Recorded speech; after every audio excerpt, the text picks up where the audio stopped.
In order to effect compliance with badly needed system changes, a financial penalty often needs to be assessed to the offender. It's too often said by retail suppliers that chargebacks are a revenue source. Over the years, we've seen one or two organizations go overboard in their enthusiasm for compliance, so let's not go there. The reality is that it takes a lot of effort from a lot of organizations to get goods from point A to point B, then onto a store shelf, and finally into a consumer's hands. If you look at the individual reasons for any given chargeback, typically you'll find the error. Other times, you can find the error by looking at the cancel date on an order and compare it to when the advance ship notice was received. Maybe there's no error on the part of the retailer or supplier, but rather the error is coming from a third party. What's really important is how to prevent the errors from happening. Very often, you'll receive a chargeback if any of these events occur.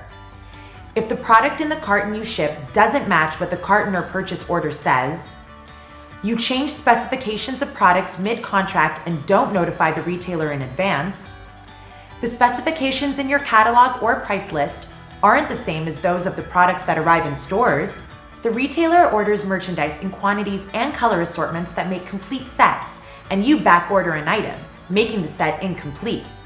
The merchandise won't sell until it's of a complete set.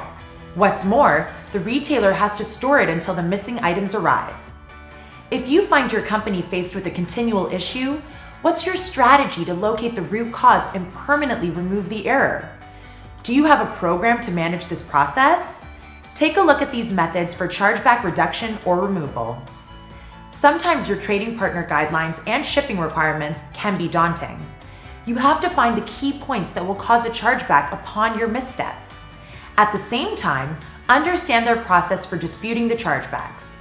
Who do you talk to about it? What are their policies?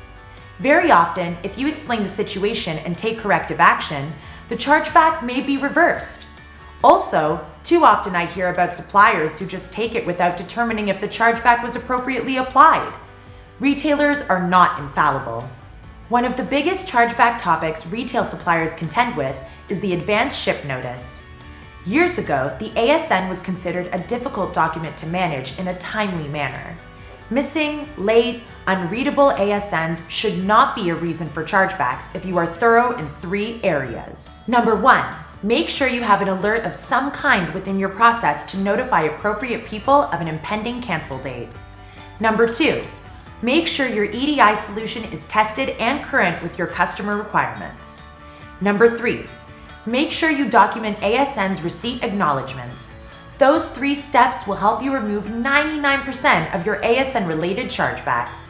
Get ahead by figuring out where your performance is weak or where you are at particular risk for future chargebacks. The easiest way to accomplish this is to scorecard yourself.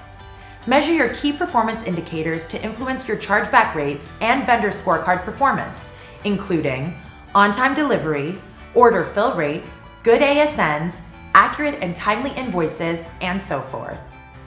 This will tell you where you need to invest your time in order to get better, and give you a heads up on how your next vendor meeting will go. Chances are your clients are already tracking this information. Measure your chargeback exposure. What would happen if your client started auditing all of your shipments tomorrow? Understanding your risk is important when trying to avoid a huge revenue hit. The most important thing you can do to minimize chargebacks is to document, learn, and fix the problems. If you manage your chargeback lifecycle, measure your chargebacks, and scorecard yourself, you will quickly get a valuable picture of your chargeback health. You begin to understand the issues costing your organization the most money. Start at the top and invest your limited resources in solving the problems that can save you the most. You'll find that because you are able to measure the business and financial impact, support and associated resources required to remove systems are easier to get. Visit Amosoft.com to learn more about this and all our EDI services.